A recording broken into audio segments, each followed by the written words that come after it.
Only by a Yeah, minute. we're never on time. Good morning. Hello, everybody. It is Friday, November 21st, I think. Yep, at 10:32 Oh, a.m. we're not that late. Mm. No, We're uh, we're practically on time for the two of us yeah, this early in the morning. and I just don't. I don't know if And anybody. what isn't actually for once, it's been so cold and wet and gray here. We've already had snow. Mm-hmm. And all of a sudden, when I opened the blinds this morning, I discovered that it's a sunny day. It's a cold sunny day, but it's a sunny day. Right. So that's a lovely change from how life has been because I'm so used to like once we get snow, it just being gray until about April. Mm. Well, Not the case this year. luckily here, in sunny Florida, South Florida, it's always, well, it's the weather is quite nice, but it's getting cooler. Yes. It is getting cooler. Oh, good morning, Good Suzette. How morning, Suzette. We are, talking because Suzette lives in Miami and I'm here in Hmm. the Palm area. And she's basically a train ride away. She's coming up this weekend. I'm so excited because we're doing our fountain pen. We have our South Florida fountain pen meetup. You Oh, know. fun. I saw Jacqueline from Pilot was at the oh, she was at presenting at some fountain pen event this week, their local pen club, and it made me so jealous that, like, Toronto does have a pen club, we've got Pens and Pints. I never go to Pens and Pints, and I think I probably should start going because every time I see other people going to other pen clubs, I'm so jealous. Because really the only time I get to see pen people in person is at pen shows. Right. So we have a lot of people that sign up to be part of the South Florida Pen Club, and it goes far. It goes from uh, you know, down past Jupiter and all that, all the way down to Miami. So you got like a 2 hour span in driving. So we try to meet in the middle when we can. And yeah, so it's basically like a small pen club, but it's intimate. It's nice. And we have this wonderful Michelle. She's the owner of Everything Scrapbook and Stamps and More. And it's a Ooh. creative space, and she does workshops there and everything, and it's right in Wellington, Florida. So it's out west. It takes me about 45 minutes to get there from where I am. So, people live in close to the area or they're willing to drive there because it's a cool, creative space. And she got all kinds of stuff for journaling, for collaging, and we just have fun there. And she says, oh, no. So we can use her workshop area, which is pretty large. And because it's a workshop area, it's already loaded with paints and inks and everything. So when we go and test inks or bring inks to share and the whole bit, we don't have to worry about if we use the library and get those tables dirty. But we're very, very nice. We make sure we clean up our mess and everything, and then we also go shopping in the store because she's always getting some new. If you're into like all that creative collaging and washes and everything, she's got all kinds of cool stuff. So Yeah. good morning, David. On the topic of inks and tidying up inks, many people this week caught a live stream where I was super upset about an ink bottle that every time I touched it was getting ink everywhere. And I do have to say, the side of my thumb, as I look at it, there's still some orange on the side of my nail. Yep. I do not think I will be keeping Troublemaker's mango because I got orange everywhere. My desk pad is covered in orange ink. The swatch card has orange ink everywhere, including where I don't want orange ink on it. Oh my Like, God. I'm done. I don't blame you. I swatched 25 inks 2 days ago. Okay. So I get the Brillo pad out afterwards because it gets everybody. But some of the bottles are difficult. Some of the bottles are really difficult. So I have 2 lids that are actually stuck out of the box right now. I've tried to open them. Mom's tried to open them. Totally stuck. Tried with rubber gloves. Totally stuck. I got in touch with the brand yesterday, and they've suggested setting them in warm water for 5 minutes because sometimes sometimes they get slightly over tightened and then like they won't come off, and so you have to soften the plastic, which is really annoying. But I do really like the ink, and so I'm willing to try it because I really like the ink. Right, but hopefully it won't. And it's the winter, so no one's shipping ink to Canada because it's as soon as you're below freezing, no one really wants to ship you ink. It's like Because my favorite chocolate from New England for the holidays because they don't want to ship it to Florida because they melt. yeah, like nobody likes to ship ink in the winter to Canada. Lots of the stores here will actually have on their website like what their last shipping date is. Some people have like first snow we stop shipping ink. Yeah, I think because ink will freeze. because ink will freeze. I think Wonder Pens stops shipping ink normally December 1st. I don't know if they've announced this year, but most people, like if you're Canadian, you stock up because you won't be able to get ink all winter. I don't need to stock up, clearly. I have enough ink, but I do really like these 2 inks. So I need to figure out how to get into the bottles. Yeah, that would be nice. What ink got all over me is the Superman by Ferris Wheel Press. I don't know what the heck they do with those plastic stoppers or whatever, and they just Oh, are they in the calligraphy bottles? Like the yeah. I mean, I'm just like yeah. pretty ink, but they need to figure out what something better because I don't want to waste ink on my hands. Yeah. So there are many things I like about the calligraphy bottles. Mm-hmm. They're more stable. They're Yeah. really easy to grip onto. Mm-hmm. I hate getting that little rubber cap out. Oh, it's awful. It's awful. Uh, It's it's terrible. it's awful. I did ink a pen with one of the Ferris Wheel Press ink that I got that I really like. I Brown. see. I have it too. They sent it to me a couple weeks ago. I think this watching video of it's out. It's really nice. Yeah. Where's It's very, very pretty, and it goes wonderful in a new pen that I got in for Fountain Pen Day. I then, afterwards, when I was doing the little ad There it for us, is. yeah, it's so pretty, and it It goes is. so well in my black coffee tribute pen from Banu. It would. And it's It, such a pretty I love the gold shimmer yeah. to it. I keep saying I'm off of shimmer inks, and then I keep going, but I really love shimmer inks. Mm-hmm. I think my issue with shimmer inks is cleaning shimmer ink pens because I still don't have an ultrasonic.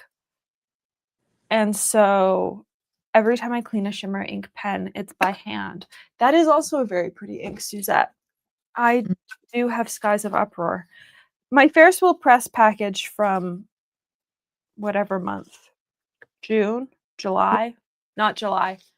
Oh my god. What is October. As I keep naming inks and months. October, which was Skies of Uproar, just ooh, arrived. pretty? It is. And it's very different than the other fairy tale inks I have. And I've got, oh, how many do I have? I think I'm approaching 30 at this point. I I don't even want to discuss it. I use shimmer inks, believe it or not, mainly in Banu pens Ooh. because of all the sparkle and the shimmer and Yeah. everything. And the Schmidt broad nib is like amazing with it. It is. And you've just reminded me that I have spare Schmidt broad nibs, so I could stick a Schmidt broad nib into other pens. Mm-hmm. And I could make this pen sparkly. Oh, yes. It's beautiful. Maybe, fingers crossed, they like my design. So you may never know. You never know. Did you see what they launched this week, which was like the back room, like tester pens that we're never gonna make designs? No, I have to go look. Oh, let me see if I still have the link open for it. Yes, I will have to go look. No, and I did get, and that's the thing, and it's like, please ship DHL. I don't like FedEx here, so please. I hate FedEx. No, Yeah. FedEx is terrible. I'm in a feud with them right now anyway over shipments. So. I am in love with what is called Gem Number 8 in their Hidden Gems collection. Oh, okay. Yeah, which is like opalescent. Mm-hmm. It's crazy. Oh yeah, the gems that's like good Suzette pen. Suzette, Yeah. He loves the that coloration. Yeah. I also really like the hand painted one, the mini. Mm-hmm. Not a mini, but whatever. I can't think of its name off the top of my head. I used to be like my favorite pen with Benu is the Euphoria because it's big and I like big pens, like some of the sections and stuff like that. Now I just got the new Tribute one. The Euphoria. Yeah. I don't have a Tribute yet. This is the Black Coffee Tribute, and it's very comfortable. Ooh. And just a tad bigger than the Euphoria, so I'm happy with it. I'm very happy. In fact, I will do like a little review. And that's the other thing. I have so many pens that I want to review. It's almost like, when can I do it? Right. So I'm the same. I currently have, and I guess I can talk about it because it is actually happening. I'm in a way doing Vlogmas this year. I filmed about 6 of the 12, maybe 24 videos if I get really productive in the next couple days. I don't think I will, but there's going to at least be 12 videos in November to supplement / are different from our normal content, that are more behind the scenes of the studio because people keep asking and I keep putting it off. And so I decided we're just going to stick it all in the same month. But one of those takes people through every single pen that I've currently got stacked up on my desk for videos. And some of them, by the time that video comes out, those videos will be out. Mm-hmm. Because I filmed that video 6 weeks ago. So some of those videos are already out. Some of those videos I've already filmed. Some of those videos, though, I know are not going to be out. People still aren't going to have seen those pens. Because there's a level of organization that I just don't have. I'm just so well between all the traveling I've been doing, and then the other thing too is when you have autoimmune issues and stuff like that, it's almost like I have to learn to listen to my body. Yep. And for me to rest and stuff is just I get very depressed when I can't do things. Yeah, I tend to dedicate 1 or 2 days to filming in a week. And then, because I can edit from bed. I can edit from my MacBook in bed. So I tend to, in a normal week, I tend to film Monday afternoon and Tuesday. Mm-hmm. And then the rest of the week is, for the most part, editing. Yeah. And lives and whatever else. Editing is, I can make it as simple or as difficult as you want it to be. I'm just gonna like take, just do a few cuts here, a few cuts there, whatever it is, and then be done with it. I mean, like I say, I do this for fun. I enjoy it. I was just in Colorado, and it's so funny because Colorado is a small pen show, but it does, like I said, it does pack a punch. We were busy, really busy. I was helping Kirk. It's his show, and it's a small show, but it was the whole weekend. It was really busy. I think that's how I feel about Scriptus. Like, at the end of the day, Scriptus is a small show, but because it's a single day, because it's only 8 hours, it's not even 8 hours. I think it's 6 hours. It's busy. Mm-hmm. Like, there's so much crammed into the day that it's just so busy. Yeah. It was, and there were a lot of, I got a few things there, shocker, right? And it was so nice because Kirk now is opening up his own store. I heard about this. And so we got to visit the shop and everything, and they're, doing some layouts, trying to figure things out. And I think it's going to be really cool for him, whether he opens up by appointment right now or he's trying to figure things out. But it's like he needs the space, and it's in a really nice town called Loveland, and it's quaint, and it's very nice, and I'm happy for him and Crystal and the family, and got to meet all his kids and stuff. So and then we spent a day going up the mountain. So Colorado was cool. I got to see Clarissa and Nusha and all my hang out with them for a few days before the pen show. So it was like a little vacation with. So I don't know if you can answer this question, but I'm going to ask it anyways. Does the new store opening mean that Kirk is going to be attending less shows going forward? He is going to pick and choose shows that he's going to go to. Okay. Okay. Yeah. So because is getting his business off the ground. I mean, you can't. Yeah, and he's going to keep busy. So he will. There's pick and choose. And weigh it out, I guess. Yeah. But right now, plus he has his son and daughter that are working for him too. So make it a big family affair. Well, and actually, I'm looking at the 2026 calendar for shows because I believe Well-Appointed Desk already has it out. Mm-hmm. I'm not going to Philly this year. I made that decision because I want to do more travel. And so I already booked it. I'm going to California, and I booked Baltimore already. The hotel rooms are available. Book them if you're planning on going. And if you end up not going, it doesn't cost anything to cancel, as long as a few days before their cancellation policy.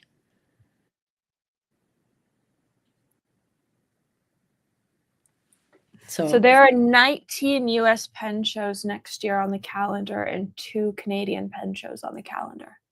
Wow.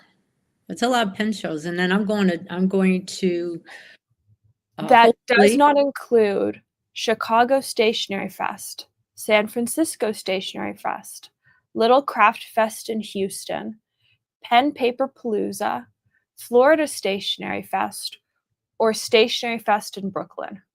Right. Are they calling it the Stationery Fest in Brooklyn instead of Yoseka? They are. They're calling it Stationery Fest Brooklyn. Okay. Yeah. Or at least that's how Well-Appointed Desk has it labeled. Okay. That is going to be... Last year, Mom and I we did a calendar where we put them all out and we highlighted them all. Just to sort of know what was going on when. And I think I'm going to have to do that this year again because it is a very busy calendar because this is just the US and Canadian stuff, not including all the international stuff. Right. Because I'm going to go to the Dutch Pen Show this year. I promised. So I got to make it happen, right? Luckily, the Dutch Pen Show this year, according to this, is later. Dutch Pen Show isn't until June 6th to 7th. It's normally the first weekend. weekend. So last year it was like the 31st of May. Yeah, and the so 1st. I guess the first Saturday, Sunday would be the 6th and 7th. Oh, you're correct. Yeah, yeah. Which So is glorious for anyone who's so NAMTA, the North American Arts and Trade something or other, where all the distributors go to, has been moved into May after Chicago. So it's probably a good thing that there's a little bit of a break between Chicago, the Dutch Pen Show, and yeah. NAMTA. Well, I know that I wasn't, I'm going to the California Pen Show and as a participant, but now I'm going to be helping at someone's table, which is fine, but like, not like I'm scheduled to be there the whole time at the table. So I still can, but I also said, me, I just, Leonardo's going to California now. So, Ooh, yeah. So they're going to be at the California Pen Show. Hopefully. Yeah. When we talked about it, I said, I'll come help. And have they put out their vendor list yet? I don't think so. I don't know. Well, their Pen Show exclusives on the website are still the 2025 Pen Show exclusives. Yeah, well, I did book the hotel room and I did get you can get your ticket, buy the tickets. Because they're only selling 150 VIPs. And I heard that the VIP tickets are... They're $100. Yeah, but yesterday they posted like who was sponsoring VIP tickets, maybe? Yes. Yeah, that's what it was. Um, And you know what they did last year? We got the VIP tickets, and they do a lot. We got a lot in our bags. It was like I would say that Frank and the crew put on. I got to see a lot of the behind the scenes because of Empire. Yep. And through a friend last night, I got access. Bloomberg ended up writing an article on the Empire Pen Show, which I knew about because Tom referenced it in his Gold Spot recap of the show, but I didn't read it because it was behind a paywall. I got access to it last night from a friend. And it was really interesting to hear the show's perspective from somebody who was not a fountain pen person, who walked into the room knowing pretty much nothing about fountain pens, and to hear their perspective of a fountain pen show. Right. And our hobby. That was cool. It also meant like I saw the behind the scenes of everything that was going on. And they were very organized. Oh no, he's really on it and everything. Yeah, like it was really great to watch. And also, as somebody who was working a booth, incredibly civilized, as Mom and I talked about in our Empire recap. I cannot remember a pen show where we don't have to get up at a stupid hour to be on the show floor, to set up at like 8 a.m. to have an open booth at 9 a.m. No, I think that a 10 a.m. setup or a 10 a.m. floor open was lovely because then, on the Sunday, you don't have to be down in the ballroom until 9 a.m. You get a civilized morning. Well, that's the thing. That was my chief complaint with another pen show I attended where I only went in as a participant, and I felt vendors because you couldn't, even as a participant, you couldn't do anything because we would hang out. A lot of the vendors are friends, and after the show ended, we want to go for dinner. But you had to be back. You couldn't. They gave you like an hour for dinner to come back for an after dark thing. I said, you have people up at the crack ass of dawn, basically setting up, and the timing is terrible. It's just stretching it out too long. People need rest. Yeah, like honestly, I I much prefer a pen show like Empire that opened to the public at 10 a.m. We went until 6 p.m. So you're getting the after work crowd, Right. which also means you're going to dinner at a normal hour. It's not, you're not done on the show floor at 5:30 and are then like, "Oh, we're starving, let's go to dinner." You're going to dinner for 6 and then at 10:30 you're hungry again. Like, suddenly we all had, like, 7 o'clock dinner reservations because it was a civilized time. Right. Right. Can we bring more civility into pen shows next year Oh, with yeah. the hours? I think we should. I would, like, because I mean, they have suggestions. What would you do to make it better? Even when we were out in San Francisco, as I complained in the past, like because being working at the table and stuff like that. I mean, it's overcrowded. Then you got, yes, people with strollers with babies in it is different than people in strollers with dogs in it. I'm sorry, but I love dogs and everything, but it's just too crowded. Some people had their, and then you have people in scooters or walkers trying to, handicap people, and they can't get by.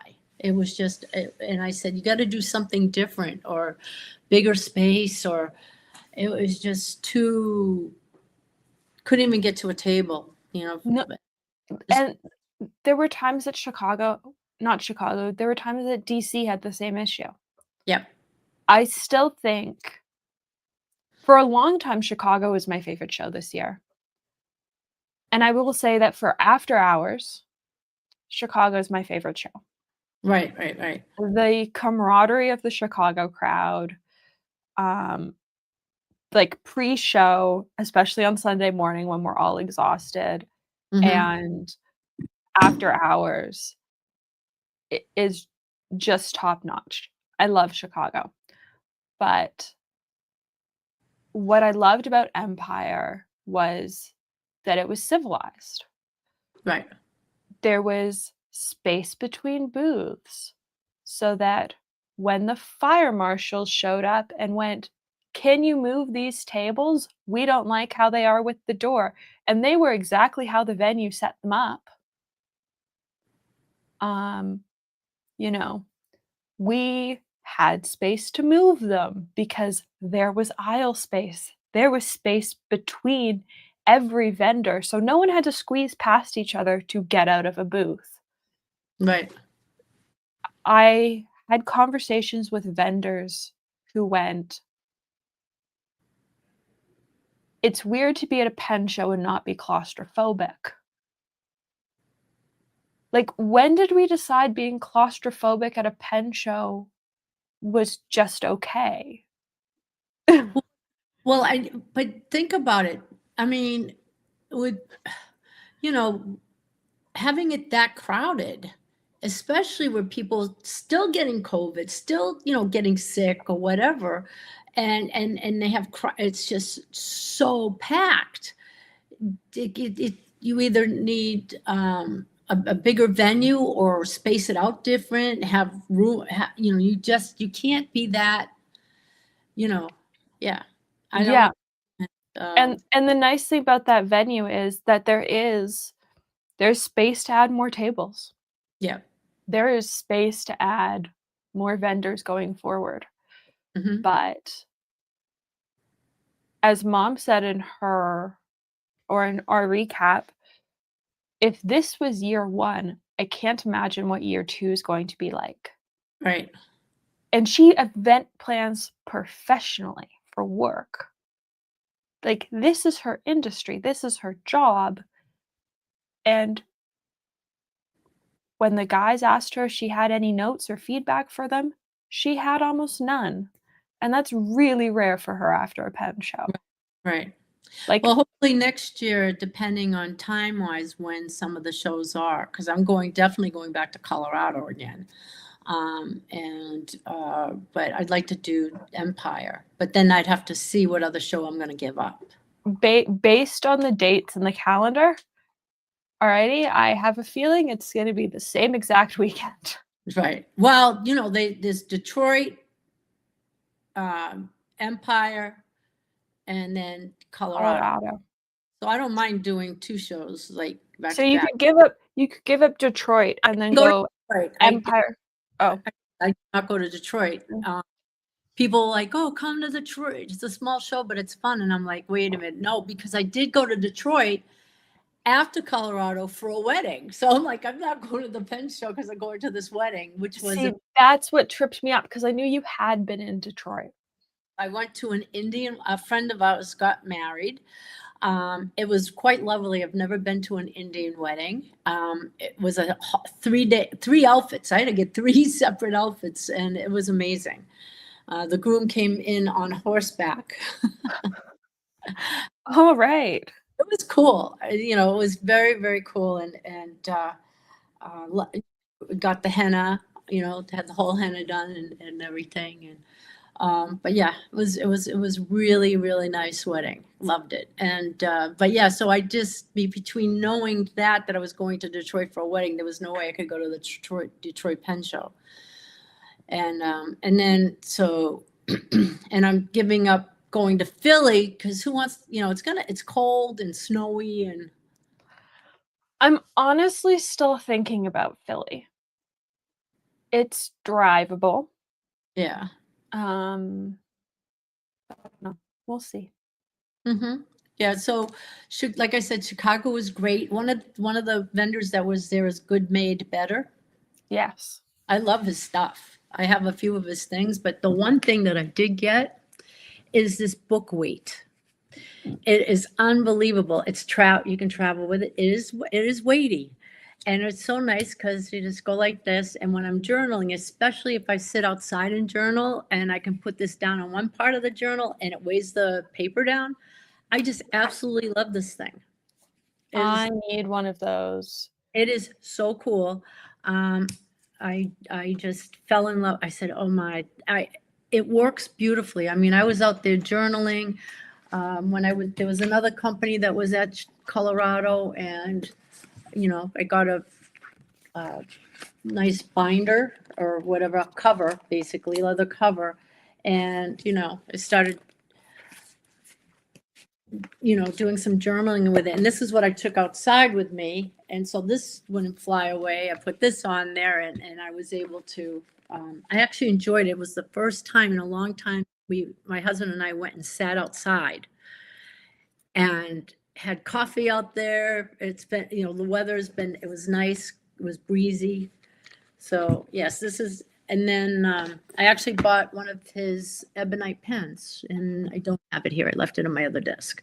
Okay. Oh, this, Claire, is an interesting comment. And I have an opinion, but I would like to know your opinion. The comment is, I think most pen shows are more focused on the quantity of tables over the quality of vendors. Oh, yes. Hey, Jorge. That is an excellent question. And yeah, maybe. I think it is show dependent. Mhm. I think I've been to several shows this year that are very pro vendor quality. In terms that I've even heard of them denying vendors tables, who maybe did deserve a table but didn't have enough of a history of being able to successfully vend at shows to be able to get a table. Right. And then I've also been at shows this year that I've gone. This is a lot of stuff that is not really pen related. I think it is very show dependent. I think it depends on who's running the show and how much they are curating their list of vendors.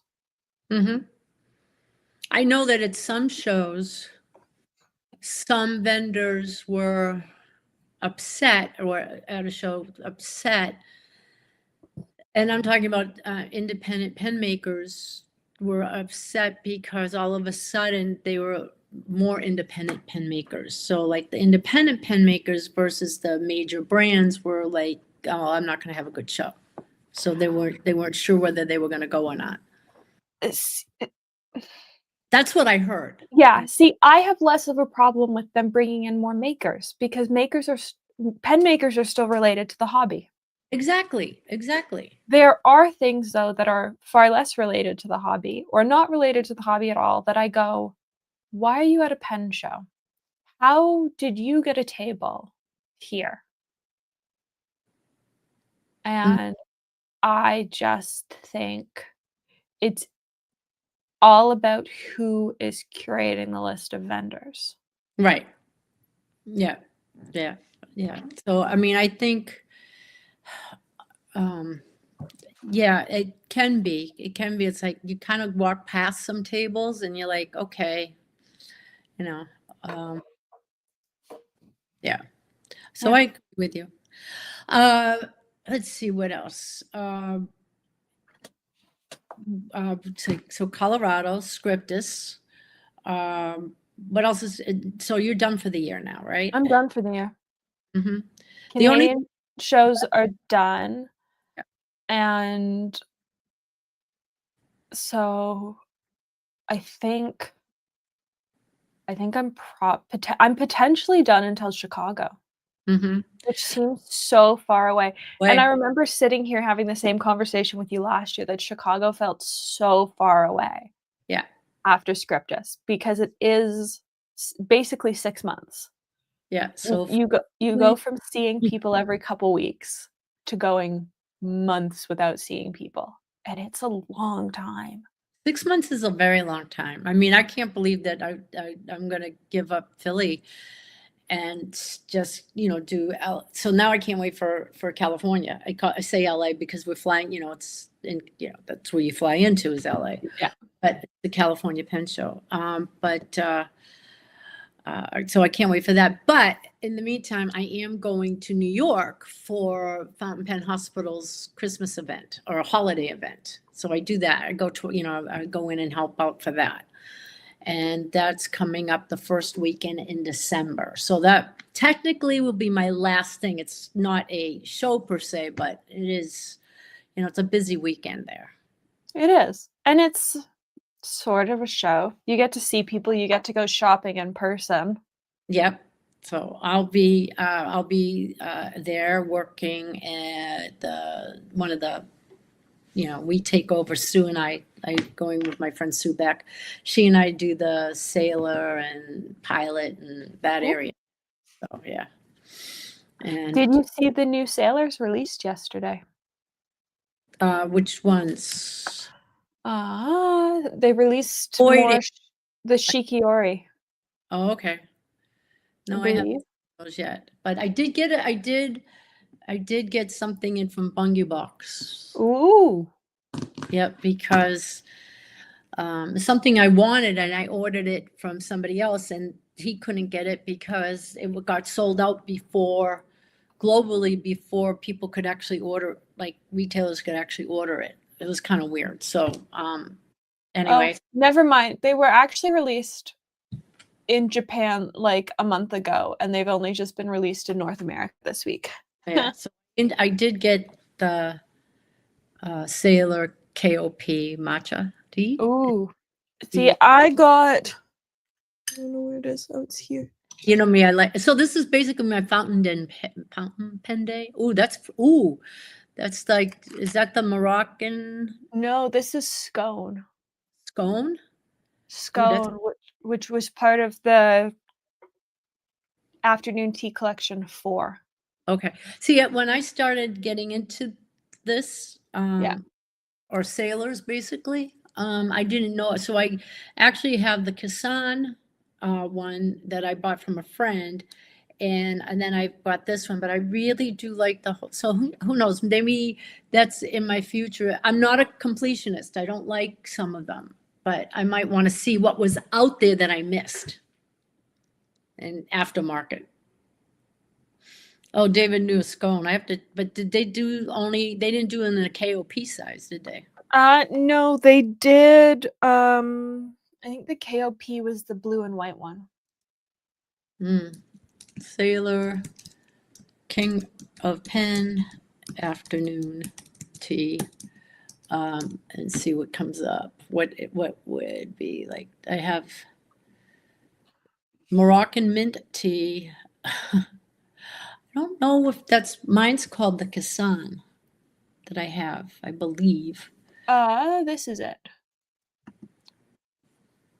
It's blue and white. Uh-huh. Yeah, I have the Kassan. Oh, the blue and white afternoon tea. Yes, I didn't get that one. Limited, no longer available. So who knows? And then there was Christmas one too. Christmas time, Christmas tea, Christmas something or other. World tea time. Which one? Yeah, the Christmas tea.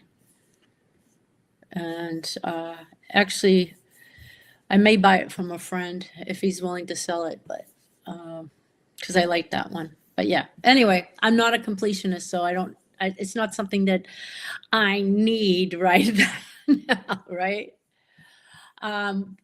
We just got made a deal with someone that we know at Monte Grappa. They had a lot of pens in that either weren't released or in their back room, I guess you would say. So yes, we got a bunch of pens in, and I will be introducing some of them for sale. Or what we got them in at good whatever. But I did. You get all the fun stuff.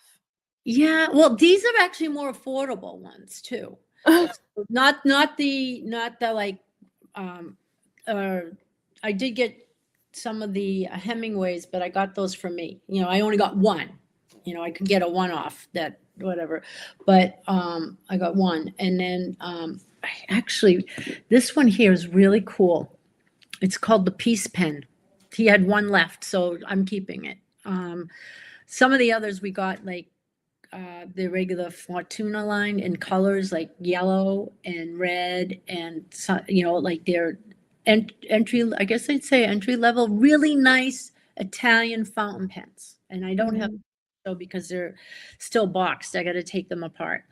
But this one, I love this one. And what's really cool about this one, the word peace is written on the pen. I forget how many times now in different languages. That's And so cool. also a fidget pen. Ooh. Can you hear the clicking? And I'm moving the barrel, the section here. And you can put where you want it to say peace when you write. So I put it in Japanese lettering or whatever that's there. Wow. And what's really cool, the nib is beautiful. It's got the peace dove on it. You can see that. But anyway, so it's really cool pen. I do love my Monte Grappas. And then another friend was, this one here is in an interesting demonstrator, and it came with a bottle of grappa. So, and forgive me because I don't have the name in front of me. I'll butcher it anyway. But on there, on the piston, is engraved Monte Grappa. Isn't that cool? So some of them, we got some other ones that are really cool. I call them we got roller balls, ballpoints, because you still need them. You do. Fountain pens, you still like sign a check. You want to make sure it's not in fountain pen ink, right? Yeah. So,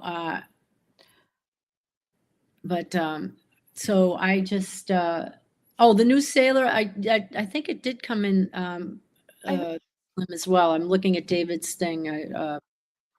I came in Pro Gear, slim and regular Pro Gear, I believe. Yeah, I want to say it came in Pro Gear Slim. Yeah, I might be wrong. Yeah, I could be. I mean, there's so many pens out there. And there's so many variations of everything. And I just sometimes I have to, if it's not in front of me written down, and there's just so many things that I'm doing, I'm just like, it's gone. Sometimes I have to like go, and if I'm going to talk about a certain pen, I research it so I know more. All the time. Have to all the time. Mhm. Oh, the Colorado Pen Show was Bone Crusher. Bone Crusher was there. Ooh. Pens. Yeah. Jeffrey really likes their pens. I have 4 of them now. I'm not just because we was and it's so hard to tell, but you can't really tell because there's no light on here or shine, but it changes color. Like if one spot I can see greens and stuff, and then if I go in the other light, I see purples and pinks, and it's kind of really cool. And so I like these little sparkly things. And these pens here, I will actually put shimmer ink in them too. And they'd use Yovo nibs. So, but Yeah. It didn't come in a slim. No? It came in a King of Pens and a Pro Gear, and the purple one came in the slim and the rollerball. Yeah, I don't know why they don't do like their whole line. Yeah, it confuses me why they don't do a set, because also for Scone, I want to say that like they only did this. Yeah. They did the Pro Gear Slim. There was I don't think there was a Pro Gear for this collection. The blue and white one was a rollerball and was the King of Pens. Mm-hmm. I don't understand why they don't do the whole Pro Gear Slim, Pro Gear, and the KOP. And make it limited, because there's people that only like the Slim, there's people that only like the Pro Gear, and there's people that, like me, I only prefer the KOP because of my, like my hands, Yeah. the section and everything. I mean, I My, do small pens, don't get me wrong, but I really prefer that. my issue is I like the size of a Pro Gear, and I don't like the nib on a Pro Gear. With how shaky my hands are, I find it too soft. Mm-hmm. The 21 karat. And so I really like the Pro Gear Slims because they're a slightly harder gold Mm-hmm. and they're just easier to use. Now they're doing them in steel. I know, but nobody has them in stock yet. Hmm. And I have YouTube members have access to it. Everybody else will have access to it at some point, or a version of it at some point. I got my hands on a steel version at Empire. Mm-hmm. One of my followers came to find me because they had one, and Bungo Box would not sell me one at DC. And so I got to try it out, and I did my first look of it online because I happened to have the same nib size inked up in a gold nib sailor. And so it's comparing like to like. These are the same nib size, the same pen size. How do they actually feel side by side? It's crazy. Yep. It is. I think the biggest thing for me is going to be the cost. I'm hearing a whole bunch of different numbers about cost. And I think cost is really going to be the deciding factor about that pen. You mean in steel? Yeah. Well, even the gold nib sailors, like they're not. I think my first sailor pen was bought on Clear Out and was $99. Right. That doesn't happen anymore. No. I don't they did I don't even think they had how they do the make your own sailor, like pick a section, pick the body colors. I don't even think they're doing that anymore. They seem to be doing it at pop-up events, but not at pen shows. And they would make more money at pen shows than maybe pop-up events. I don't know. Yeah, I don't The know. amount of people and I know people that wanted to do that, and they were upset that they didn't have it. Like, Sailor wasn't even at DC this year. Nope. And so at the end of the day, like, for me, it's gonna be a price thing is my deciding factor, which is my deciding factor about any pen is price. And so we'll see. It might get added to my collection, it might not get added to my collection. But I was really happy to get to try one out Mhm. because they are a super interesting pen. The steel? The steel. There's nothing wrong with it. I have some Leonardos that I got in. I have a Leonardo that I got in with a steel nib, and it writes beautifully. This is gonna be really controversial. I think a really well-tuned and polished steel nib Mhm. isn't all that different from a gold nib. No, it's not. I totally agree with that because I have pens that have steel nibs. I enjoy writing with, like I said, these bone crushers are Yovo #6 steel nibs. Now, it's a Yovo #6 nib. If I want to go ahead and put a gold nib in there, I could, but I just they Yeah, write beautifully. Why would I want to spend the extra money? that's the thing. So there was a big discussion on the Canadian Fountain Pen page last night about somebody at Scriptus bought a Heinz pen, and they wanted to know why Heinz pens wrote so nicely. Was it the electroplating? Were they doing something special with their nibs? And I said what I thought was it, and then I talked to Jim, and Jim confirmed that, yes, I was correct. Um, because I had already had a conversation with Francisco about it a couple weeks beforehand, and so I was fairly sure that I knew what the answer was. And so I said, "I think that" in my comment, I said, "I think this is probably why you like this nib so much." Jim Hines tunes every nib. And that, like, yes, a plated nib tends to write nicer. Like, Mm. ink just flows nicer over plating for the most part. It's why so many people like the plated Lamy nibs. It's why so many people like other plated nibs. But a well-tuned nib is always gonna write better than a nib out of the box. Right. Well, and then I heard this, and I don't know how true it is, that when Yova makes nibs, they will sell it to a vendor or pen maker. Mhm, And you have the choice of just getting them straight from Yovo, or do you different price points? Just the basic nib, or do you want the nib tuned, or this? So then it comes out to be when the pen, like the pen maker will tune the pen or whatever. But also, um, when you think about it, that you can only tune a pen so far before the buyer gets the pen because mhm. everybody's different. Exactly. So I've heard I know that Bach does that. Bach sells all their nibs untuned. But there are certain people in the pen world that also sell tuned Bach nibs and untuned Bach nibs at various price points. Mm-hmm. And I find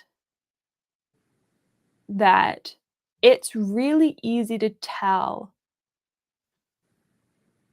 One of the videos I'm filming this month for Vlogmas is about how I construct my reviews and why most of my reviews are like straight out of the box first look reviews. And it's because I want people to know exactly what the nib is like out of the box. Because I find that to be a lot of the deciding factor about a pen. Mm-hmm. You can tell a lot about how much care a company puts into their pen by how a nib writes right out of the box, in my opinion. Because even a lower end pen brand whose pen writes really well out of the box, I will like that pen far more than a high-end pen brand whose pen does not write out of the box. Mm-hmm. Yeah. I mean, I know when I get a Mont Blanc, I have to go give it to Kirk. Yeah. You know, they do write out of the box. They just don't write out of the box like I like it to write out of the box. Yeah. I mean, they're like, man, this thing is so scratchy, but toothy, whatever, you know, whatever it is. And some people like that. And I'm like, oh God. I said, oh, you know, I just shipped off something to Kirk right now for Peter because Peter bought a pen from somebody.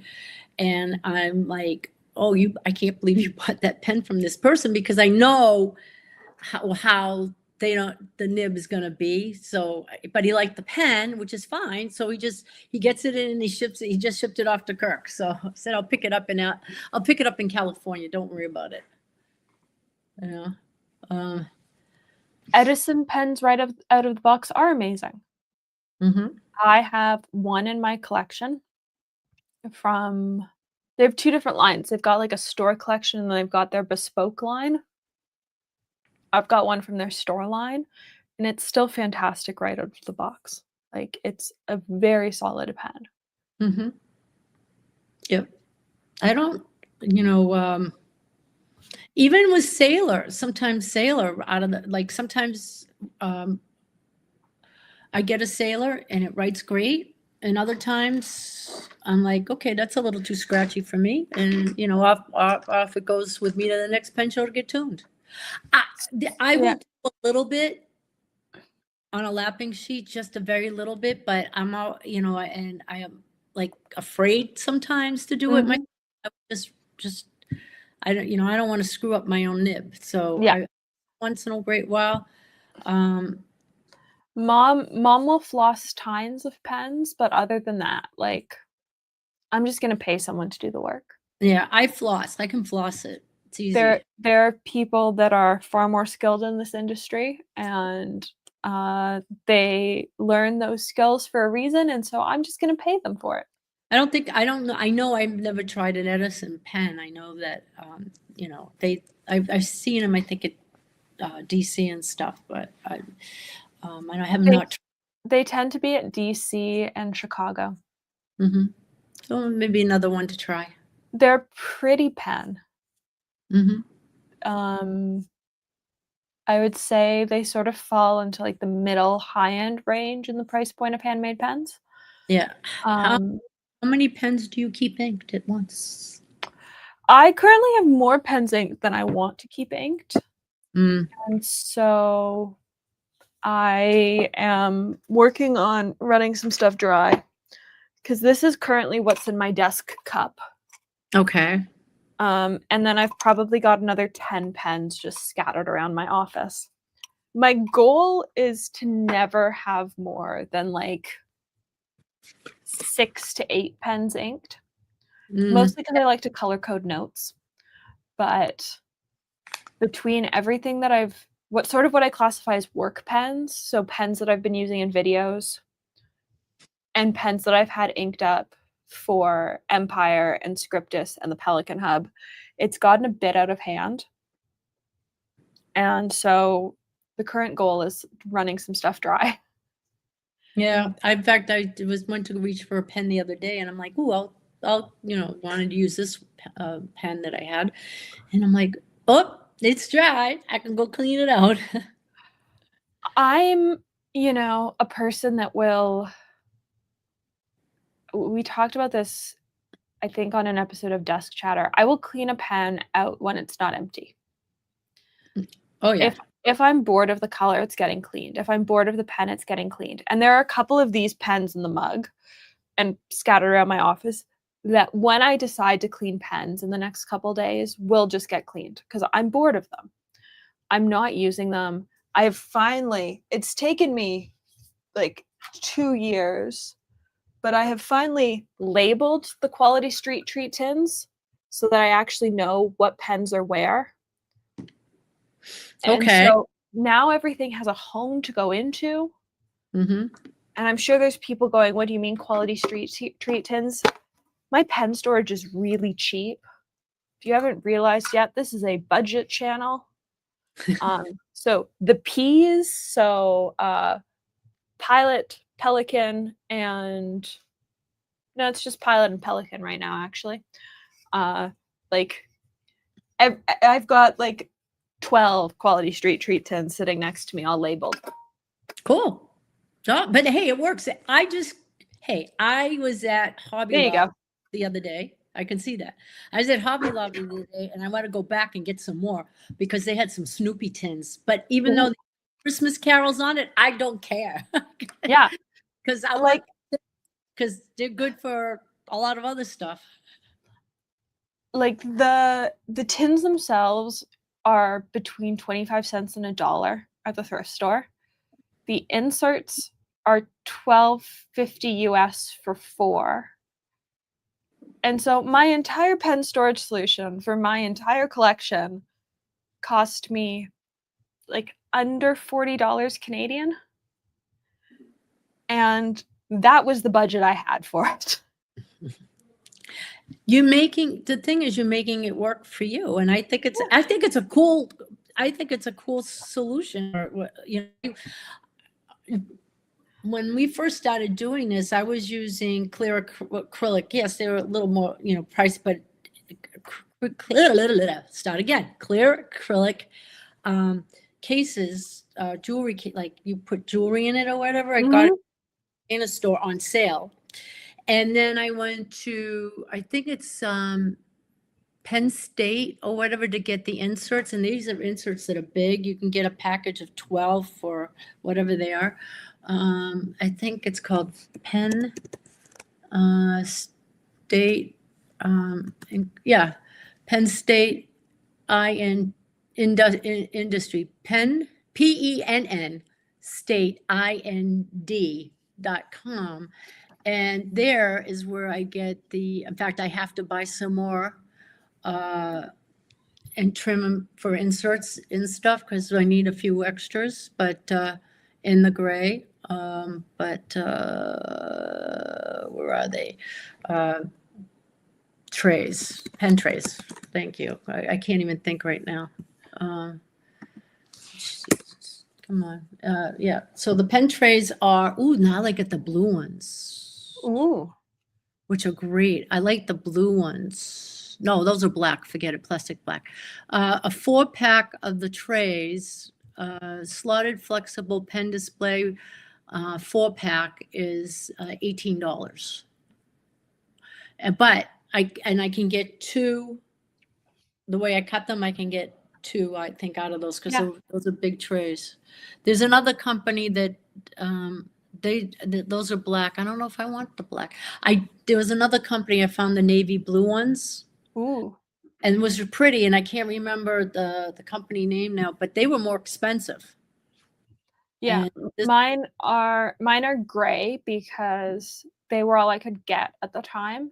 And now I'm committed to the gray, and so my trays are forever going to be gray because if I start replacing some of them with another color, I'm going to want to replace all of them. Well, that's the problem. And I have a couple that have the blue in there, and most of them are all gray, and it's driving me insane. So now I got to just get another package of gray. So yeah.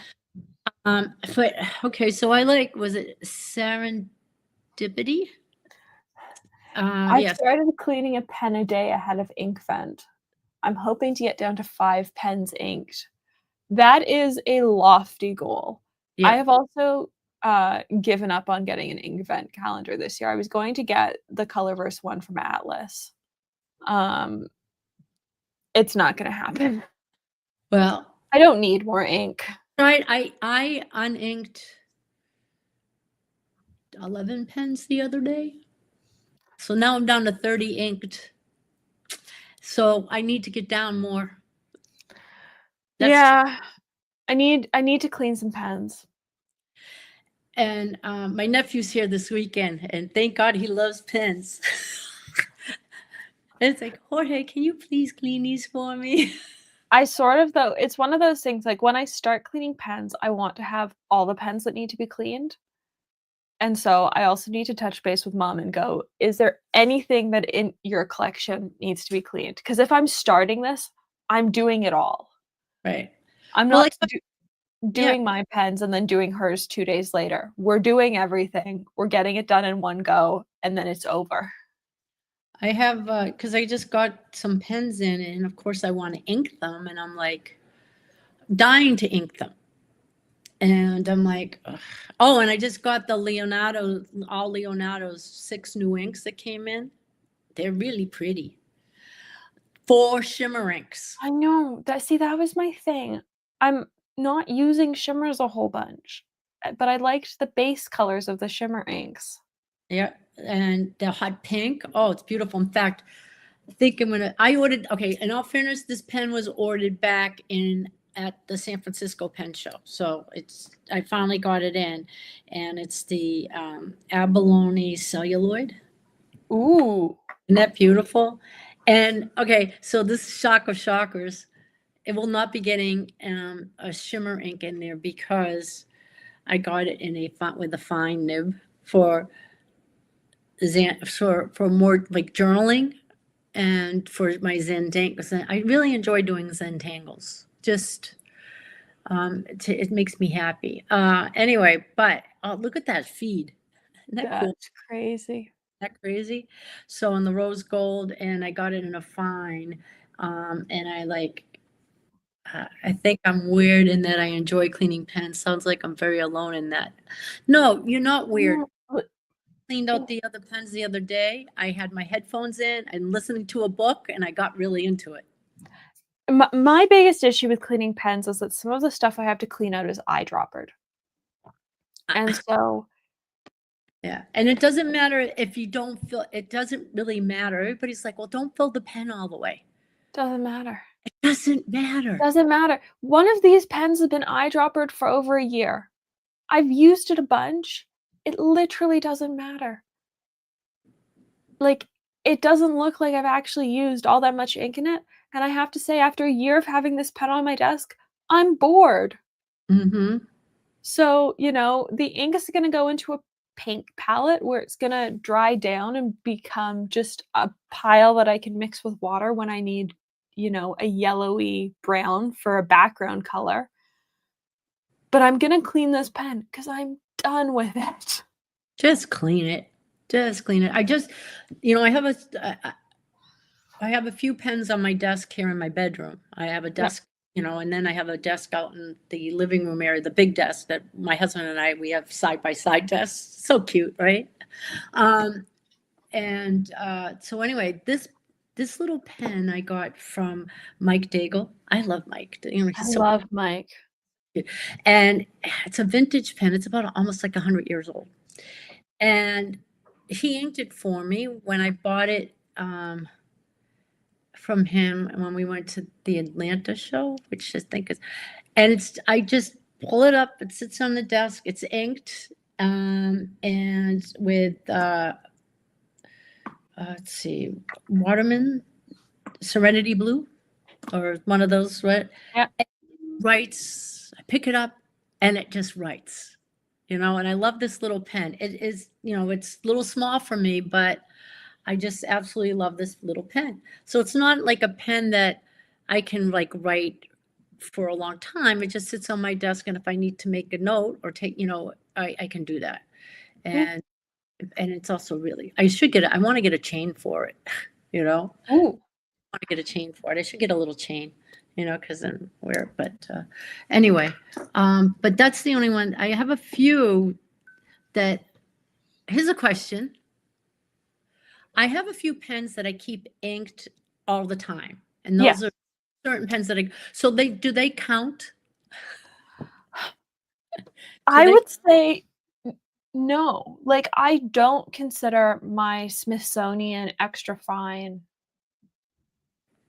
a pen that counts towards my inked fountain pen total because at the end of the day, to me, that's just like basically a fine liner for me. Mm-hmm. There are pens that like Mm-hmm. I've got a preppy floating somewhere around this house.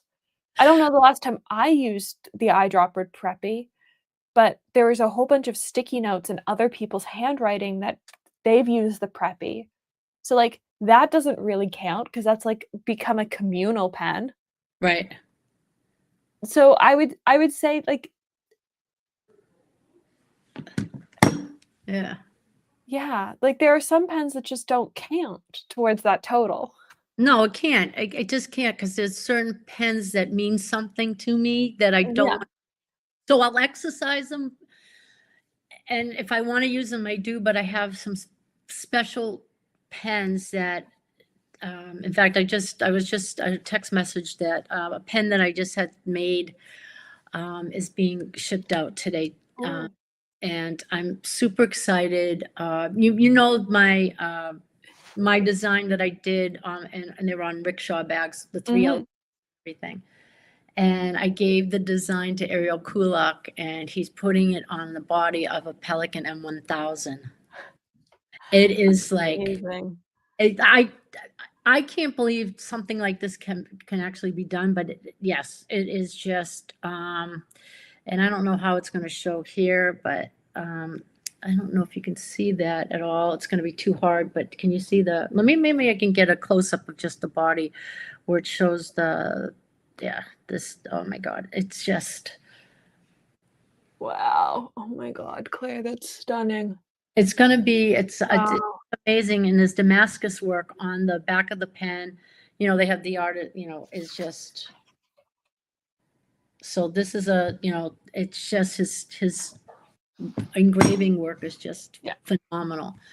And so this pen has been, I ordered it a while ago. And so just to get it's finally being shipped out and it's finally done. And I said, oh my God, it's coming in. My birthday's next week. So I said, like the most wonderful birthday present. And, the meaning behind the pen, it's in memory, of our daughter. And her birthday's also next week. She would have been 35. So it's, getting it in, and it's a way of me honoring her and keeping her memory alive, and I talk about it. So Yeah. I will finally maybe sit down and do a video on it. So, I will, because I'm passionate about it, and I just hold myself back. So people know, and the one thing about this community is they've been so supportive and so wonderful. And so for Peter and I doing what we do, going to pen shows, it's our therapy. Yeah. You know, it is. We've met such amazing people. I mean, seriously, I met you in Chicago over, it's been 2024. 20, I think 20, 2024 was 2020 my first year at Chicago. you're in Chicago. Yeah. And it's just amazing how, like, people that I met at DC, the first year I went to DC, we go a year later, we're traveling Italy with them for 3 weeks. So, um, it's the people in this community, they're just a lot of wonderful, wonderful people. It is, and it's such I think back to the things I got to do this year, Mhm. and I got to help with the store launch of the Colotino. I got to be behind the booth when we launched it at a pen show. I While we were still at Chicago, Heinz approached me about taking the photos that ended up going into Pen World. And I've never published the photo, but there's a great picture Mom took at midnight of me in our hotel room taking the pictures that ended up in Pen World. And that's sort of crazy to think about. Like, the things that happened this year at the end of the day were so cool. Mhm. I just think it's just wonderful. And those are the pictures you cherish and you should post, because I think it's your work, and I think Yeah. that's cool. All those, I mean, I took a bunch of pictures of when we went to Colorado, and I got to spend the day with Clarissa and Nusha and Sue, and we went up to Boulder, and and we just had a good time walking around Boulder and stuff. And I have those images, and I've never posted them on any social media because right now they're mine, Yeah. but I'm going to probably, I'll do something with them or do like a recap, but you don't always have to post everything either, No. And like I ended up posting the picture of the first time I saw my images in print for my birthday. I posted that picture. But I vividly remember that moment at DC because I had tried for weeks to get a copy of Penworld in Canada, and it was so hard and it was so frustrating because no one here carries it anymore. And I remember walking past their booth, seeing it on the table, and just grabbing a copy because they were handing them out for free. And I knew somewhere in it were my photos. And by the time I got back to our booth, which was only probably 40 feet from where Penworld was, I had found myself in the magazine and I'd seen my name in print, like as a credited artist for the first time. And that's a crazy moment Mm-hmm. when you see your name attached to something in print. Oh yeah, because I used to have a little, photographer up in Boston, and I got asked to photograph some jewelry, and I said, okay, I'll give it a whirl.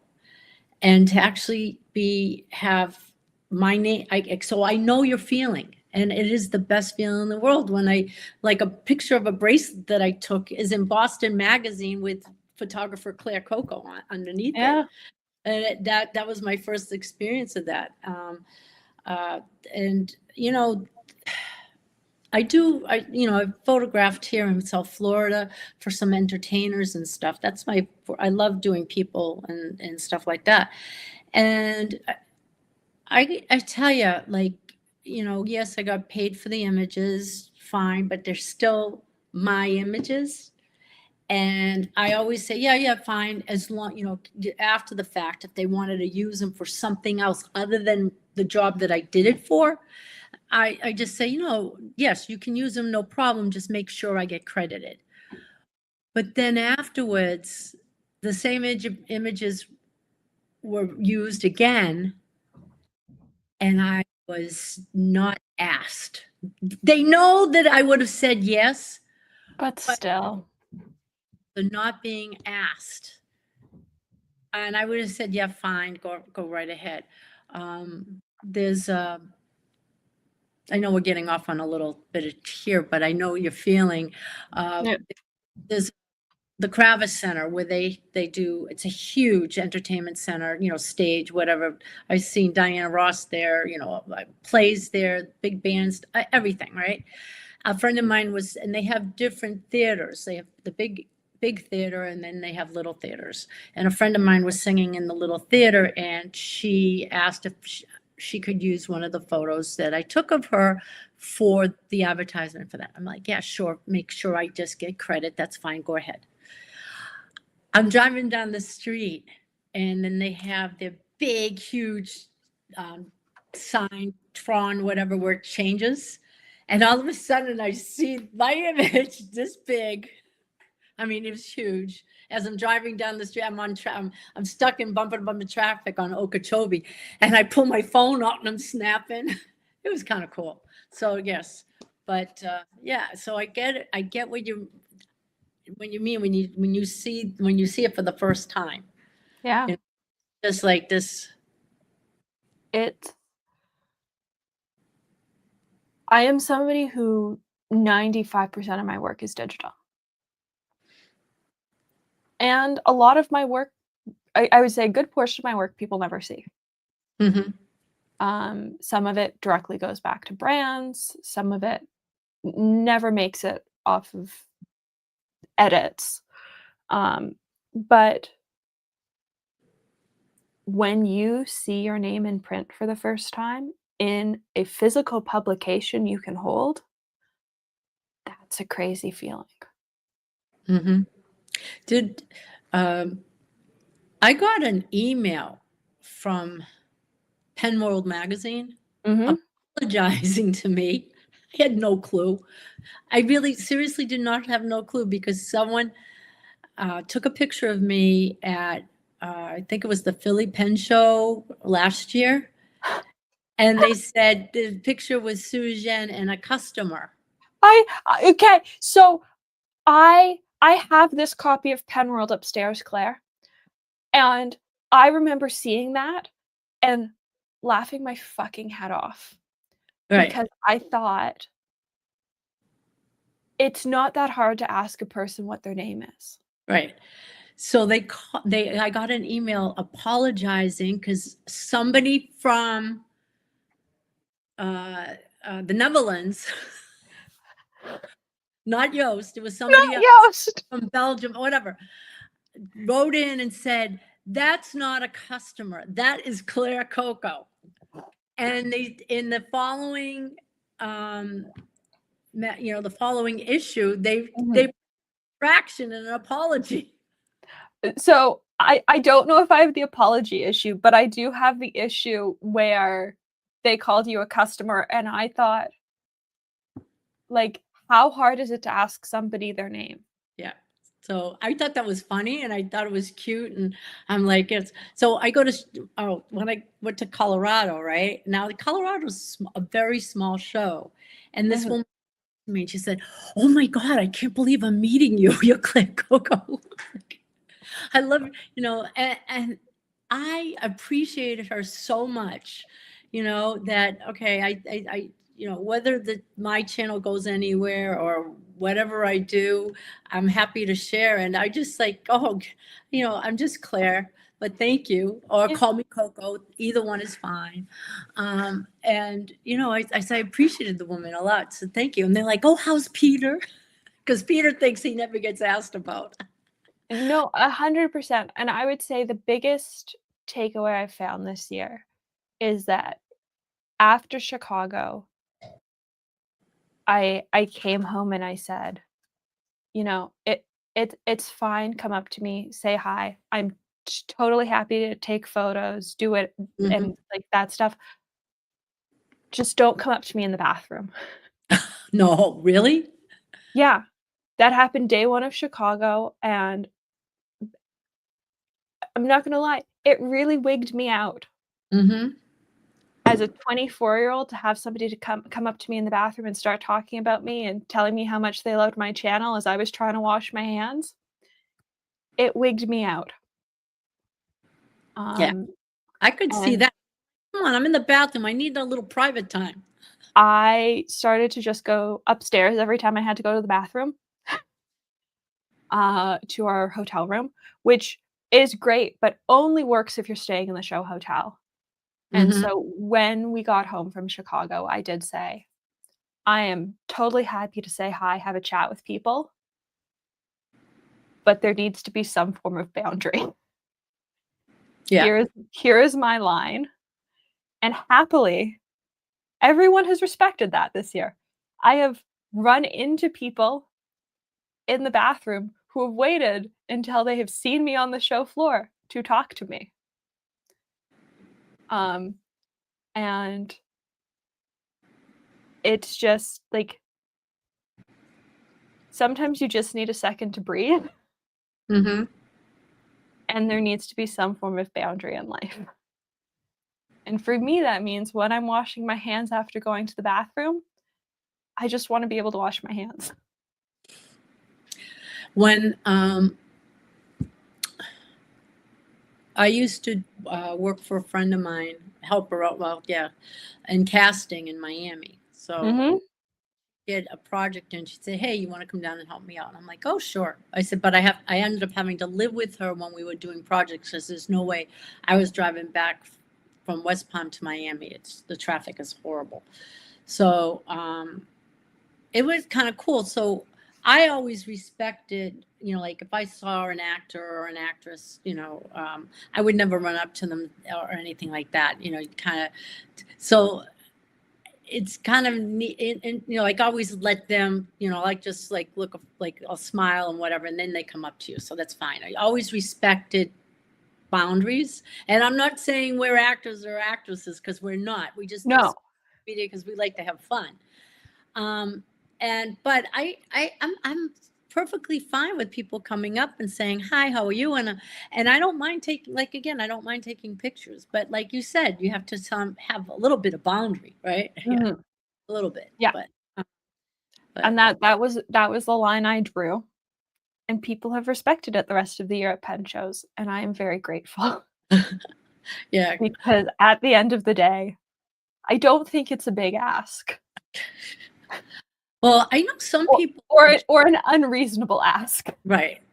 You know, like you said, it's always good to stay at the show hotel, which I firmly believe in that. If you can get into the main hotel, yes, stay there because everything's there. But I Mhm. know some people choose not to stay at because they want their privacy afterwards. Yeah, the one thing I really like about staying at the show hotel is it means that I do have a quick sort of escape for a 5-minute break. Hmm. If I need 5 minutes, it's really easy to take 5 minutes when you're staying at the show hotel. Yeah, versus having to get a shuttle or a Uber or whatever it is. So, and oh, here's another topic or question. Now that we're doing the gamut here of everything, We right? are doing the gamut of everything. Do you daily journal? No, No. not anymore. I have for extended periods of time. I'm going back to it's still not open, the Amanda Rach Lee bullet journal for next year as my calendar because I really like her setup. Um, and my weekly schedule is sort of like a running list, but that is the most I do these I know days. we talked about it before, but I'm wondering about people too that are watching. No, I decided I don't feel guilty anymore. Why do I will, so now I call this journal my brain dump and it sits here. Yeah, And I will write when I feel like writing and catch up with it when I feel like it. I don't do it on a daily basis because sometimes I just don't. And sometimes, I mean, I may write a few days in a row and then, so I don't feel guilty anymore. And that's why I like undated planners or undated whatever calendar things. Yes. 100%. So I have a traveler's notebook that's a brain dump journal Yep. that goes with me everywhere. It's just one of my inserts. Yep. And that's what I use. And But yeah. I don't feel at this point I don't feel the need Hmm. to keep a daily journal. And I find that it stresses me out more than it helps. Because if Yeah. I miss a day, I just get stressed and guilty. And I don't need that. No, someone just sent me a journal for review. Ooh. I know. So I opened it. Hemlock and Oak. They sent Oh, me, I've heard of them. yes, and they're out of British Columbia, Canada. So they're up in Canada. Yeah, Mark from Mark Your Pages just did a Yeah. review of them. I So haven't finished Mark's review yet. I think he was comparing them to Archer and Olive. I'm gonna be honest, I started it and then I sort of stopped paying attention, so I need to go back to the beginning. yeah, I just got it in, and what I like about it is undated. And so, you know, you can do, you can make it, you can do, they have like the month in review, month overview. They have the week of, they have, or you can use the other part where you just put a date and your intent. So it's like, it's basically undated. So it's not like it's for 2025. You can do daily planning, weekly planning, or I think whatever it is, yeah, you can do whatever you want. And so that part's pretty good. I will do review of it. Uh, my main thing, quarterly planning. Yeah, it's really nice and it's in a hardcover book. Ooh. So I'm debating about adding this to my setup for next year. This is a mishmash insert. So they're like traveler's inserts, except more expensive and made in Portugal. Mhm. The funny thing is the leather covers are way less expensive than Traveler's covers. The inserts are almost as expensive as the covers are. Really? Yeah, it's a thing. But they've got this, like, what they call a free planner, so it's like a calendar planner on one side and Mhm. then grid on the other, and I Okay. sort of love it. And I'm trying to figure out if I can add this to, like, my planning journaling setup for next year. I'm still undecided. We'll see. My I big might I might turn it into my video planning setup. my biggest thing here will be, oh, what's in the back? Year-end review. Okay. Ooh. Identify 5 memories from the last year that you would want to cherish. Hmm. So, I will I will do a review on it as far as now, Mhm. um, but I may not start really using it until 2026. Yeah. But I want it, my biggest thing, because they have some stuff in the back, is testing the paper. Mhm. Testing the paper. And I do like the fact that it is, like I said, it's undated. So I could actually make my year start December 1st. Who knows? Well, so that's what I've done with my Planbury calendar for the past 2 or 3 years, Hmm. is that it's always started November 1st.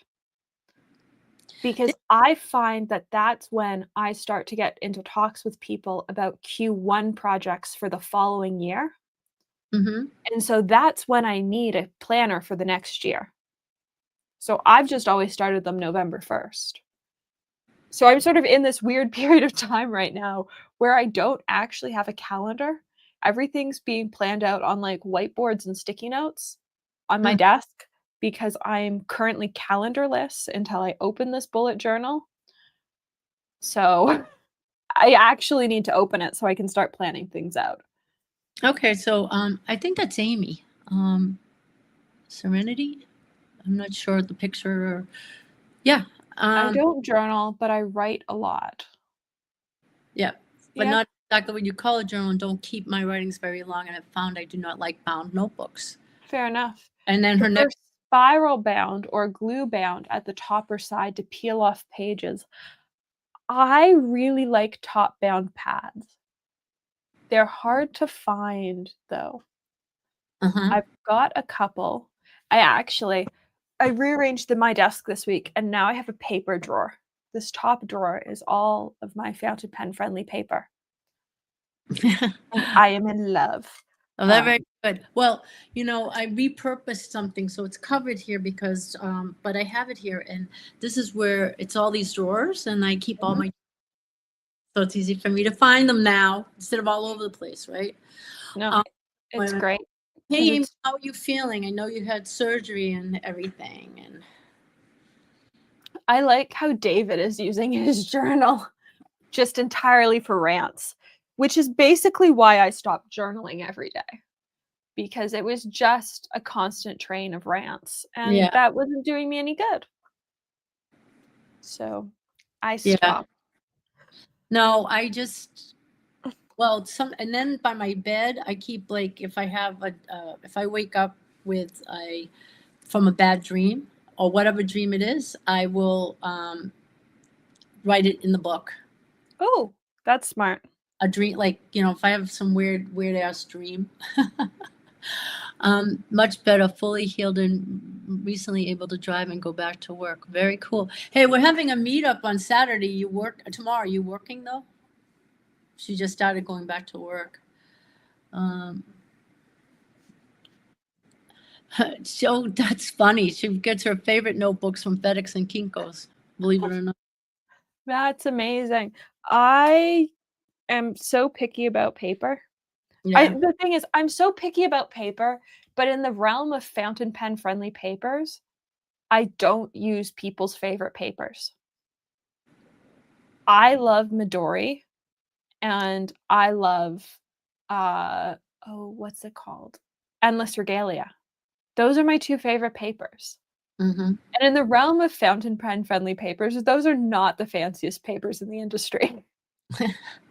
Hey, Amy, send me your email me. Let's start again. Either text me or email me your address, and I will send you your ink that you didn't get from Pelican Hub. I don't know why I can't talk today. Maybe I've had too much coffee. I am still working on my first cup, and at some point I need to remedy that. Mm-hmm. Anyway, yeah, so Amy was supposed to come to the Pelican Hub, and Amy let me know that she couldn't come, and because she had to have some surgery. The day, and you send out the notices and you do everything, and then people that said that they were going to come don't show up and didn't let me know. Annoying. But I do it at my place, and I count on food and stuff based on who I think are coming, because I get snacks. I don't do food. I just get some snacks and stuff, but still. But we still had a good time. How was your hub? It was very busy because it was game 1 of the Blue Jays World Series in Toronto. Ah. And so every bar, regardless of if it was a sports bar or not, was a sports bar. And so Toronto always has to book out a restaurant. Kat has been doing it for a number of years, booking at a restaurant, because that is how big the Toronto hub is. I think 200 people registered this year. Wow. And then there were guest passes. And so 2/3 of a restaurant was us. And then 1/3 he wanted to keep open to his regular clientele because he didn't want to kick them out because it was the World Series game 1. And so Mom and I ended up getting the last booth. And I then texted Aziza and Annabelle and went, "We have a booth," because I knew they were coming to our Pelican Hub as well. And so when they showed up with Matthew Chen, we all squeezed into the same booth. And it was very non-pen. Like, unlike previous years, nobody pulled out pens. Nobody really shared pens. Because by 8 o'clock, our hub was pretty much totally wound down because it was game 1 of the World Series. Oh, Canada had just happened, and everyone was watching the Blue Jays game. Mm-hmm. So our hub actually started an hour early this year. Yeah. Because they knew it was going to be chaotic. So we started at 6, and then it was really wound down by 8. And then I was supposed to have 40 people come, and 20 came. Oh, Mm-hmm. that's a big difference. Well, no, 40 people signed up, and Okay. I knew about 40 people had signed up, and I knew about like 28 was supposed to. So, oh yeah, we're coming, and then other people like we're coming, and they didn't, so. Yeah, Amy was at the one last year I did, and we had fun this year too. So it was. So again, it was still fun. It was game 1 of the World Series. As Annabelle said, she had never felt more patriotic than in this very crowded restaurant turned sports bar in Toronto, where Oh, they were trying to think. Oh, they were there for Scriptus. They were there for Scriptus. It was Scriptus weekend, and so Matthew was in town for 2 days at Wonder Pens, followed by Scriptus. That's what I was going to ask you. So that in Toronto, was it called Wonder Pens? Wonder Pens. It's just a pen shop, right? It is. It's a lovely pen shop. Okay. We're spoiled with pen shops in the city, as I discover, because we have Wonder Pens, House of Fine Writing, Toronto Pen Shop, Leywins, Gortzmans, who sells fountain pens, Midoku, who sells fountain pens, DeSerres, who carries fountain pen inks, and I believe there's one other. Yes, really spoiled here in South Florida. We nothing. I take that back. We got Orlando fountain pen, but that's 2 hours away from me. Yeah. But here in South Florida, I mean, I got the Mont Blanc store, but I'm not going there on a daily basis. No, and we have 2 Mont Blanc boutiques. Like, it is, and I'm forgetting some other stores that also carry fountain pens and inks. Like, we are so spoiled for pen stores in the city, Yeah. and I'm so grateful because it also means, like, when one person doesn't have what I'm looking for, I just go somewhere else. Yes. But, These are all Canadian prices. they're all Canadian prices. And I would say it used to be that it was a lot cheaper for me to buy things in the States. Oh, and It's mom has just just- chimed in. I forgot about Bleskett, which is out by Pearson's. Bleskett is lovely. I love Bleskett. Mhm. It's tiny. It's a hole in the wall. The first time we went, we thought this cannot possibly be where a pen store is, and they're fantastic. Okay, wait a minute. I'm looking at their website. I'm wondering if it's in US dollars or Canadian dollars. Wonder Pens? Yeah, and the only reason why I ask is just because they have the Pelican 805 metal sleeve for 971. I don't know if that's Canadian. Well, let's see what it's showing up for me. Okay. I mean, I do have it. It's a beautiful pen. I just got it in. But I'm wondering if it's 971 Canadian. Echo, what is 971 Canadian dollars to US? $971 is about 688 US dollars and 7 cents. Wow, 688. It might be cheaper for me to buy it in Canada. Nope, you're seeing it in USD. It's $1,343 for me. Oh, you know what? I just scroll down to the bottom and okay, USD. All right. Ah, damn, I was getting all excited. Well, so what I was going to say is it used to be way cheaper for me to buy paper and traveler's inserts in the States. Like, I used to import all my paper from the States. Yes. It was way cheaper. And I was planning on doing it in a couple weeks because I had some Atlas affiliate to get used up.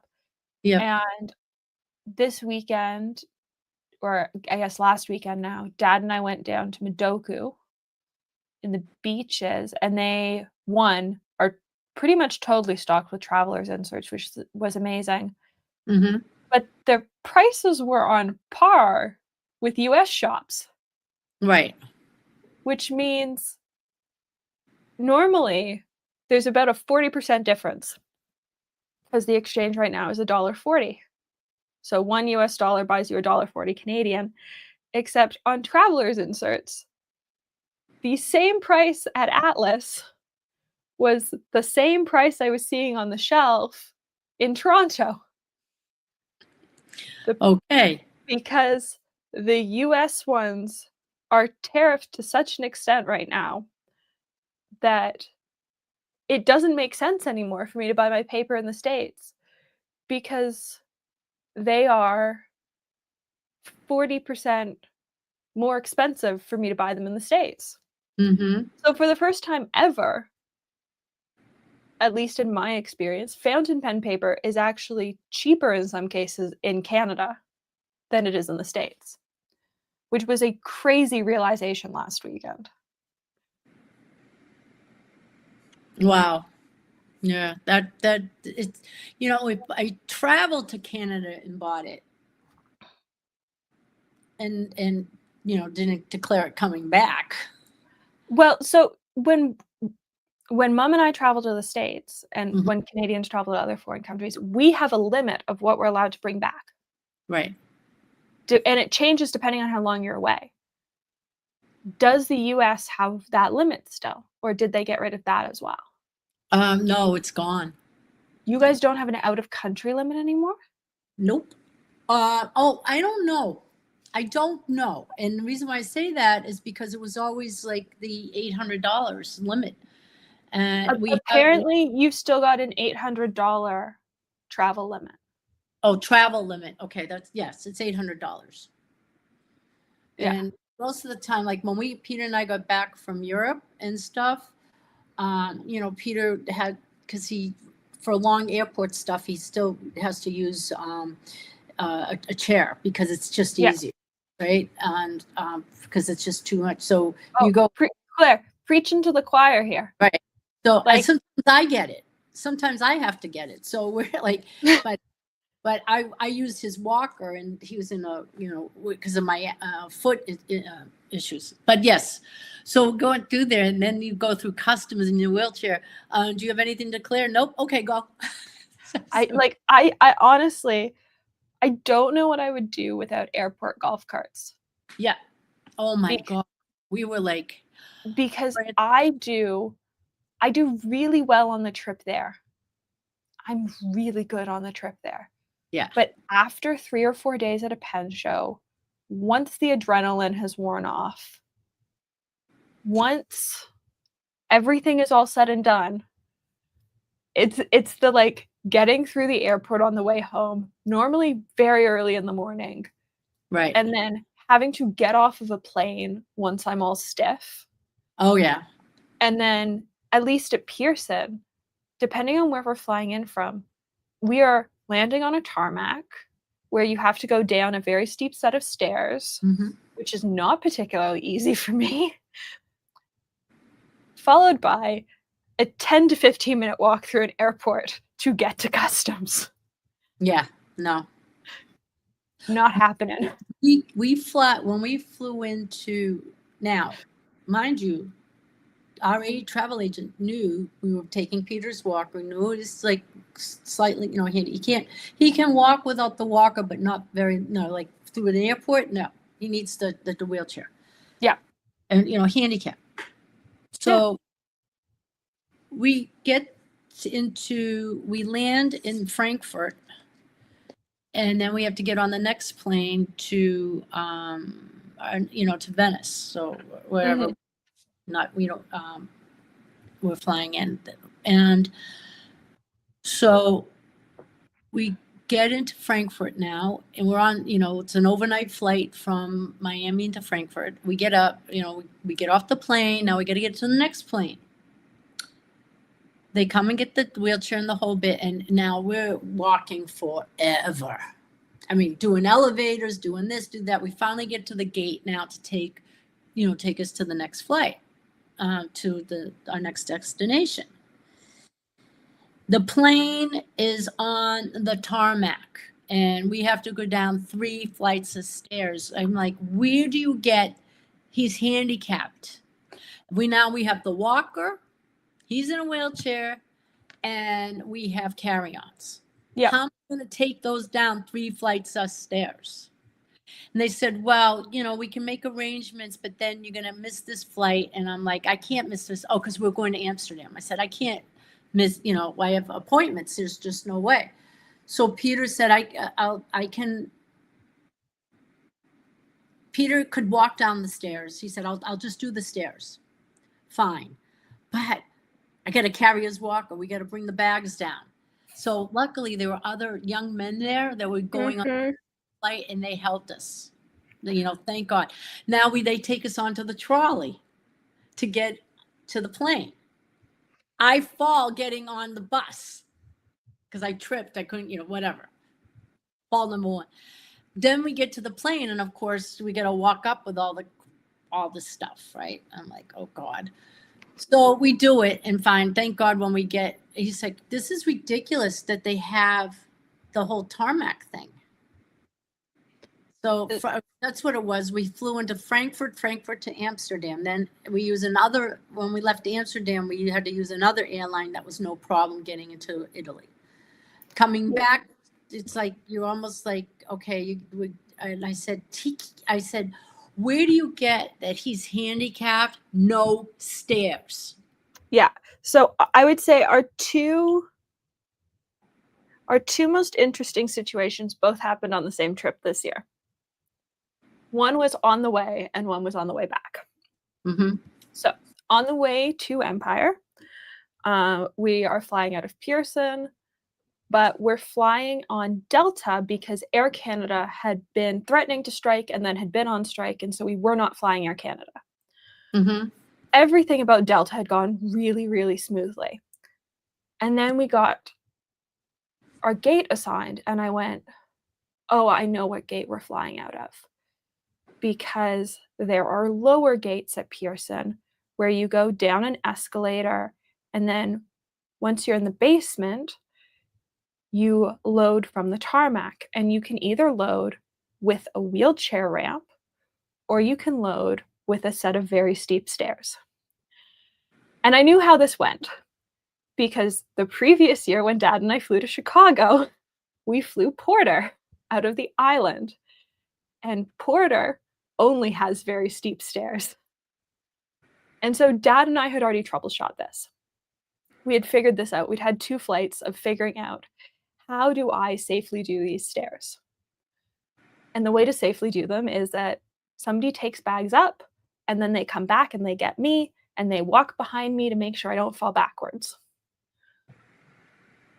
Which is a whole mess. It holds up the boarding process.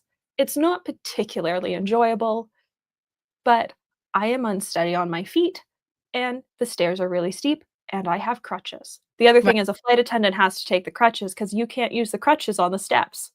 The stairs are too skinny to use the crutches and walk up them.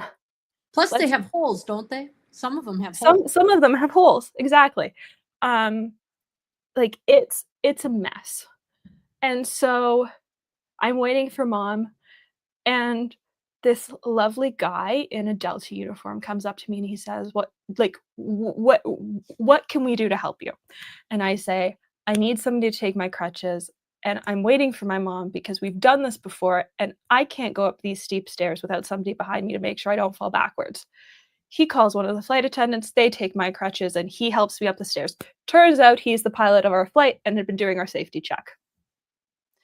And like they talked to Mom. Mom was coming back, and like they talked to her and went, oh no, we've got her sorted. Delta was great. On our way back, we are flying out of LaGuardia. We've got our Nexus cards. I've got disability pre-clearance because knee brace, crutches, meds, it all takes time. And the big thing about my leg is that the more I walk on it and the more I irritate it, the more swollen it gets. So by the Monday, after being in New York for 5 days, getting my knee brace on so that I could walk was a real struggle. Didn't want to go on particularly well.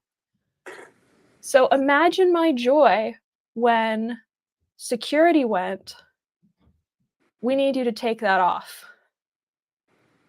And I went, if I take it off, I'm not getting it back on.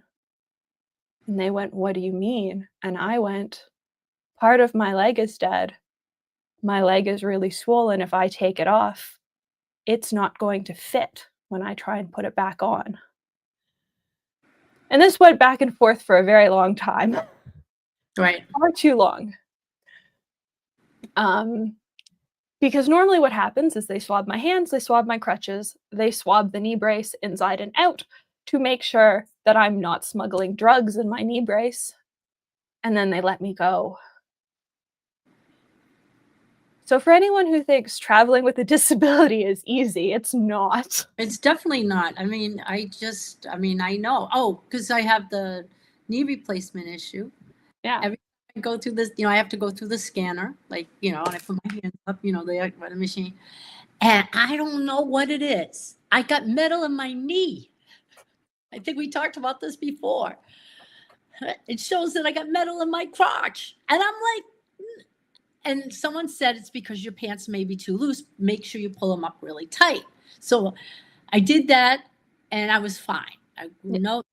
Right? Then the next flight, I said, oh, wait a minute, let me pull my pants up. Same thing.